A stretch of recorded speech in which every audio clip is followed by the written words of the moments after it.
Gràcies, Adelaida. Ara més tard tornarem també a Xiva. Saludem ja així al psicòleg Enric Valls, que ens acompanya esta vesprada. Moltes gràcies, Enric, per dedicar-nos uns minutets a la televisió pública. A vosaltres.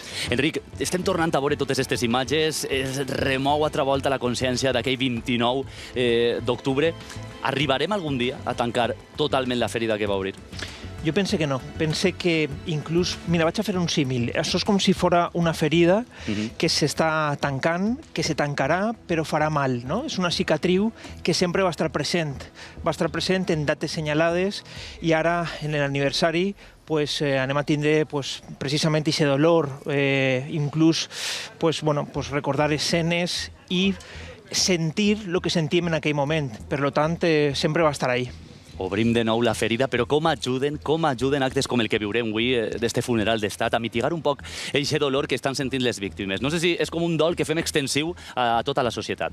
Així és, i és molt necessari. És el que se denomina un ritual social, perquè ens curem amb els altres, no? Amb el colxó afectiu, amb la gent. I això és molt important per a seguir elaborant aquest dol. Ara continuem parlant, Enric, en tot això que estem comentant. Sí que és cert que hi ha un concepte que es permea tot això, i és el de la salut mental, i és un concepte que estem repetint al llarg de tot l'any. És la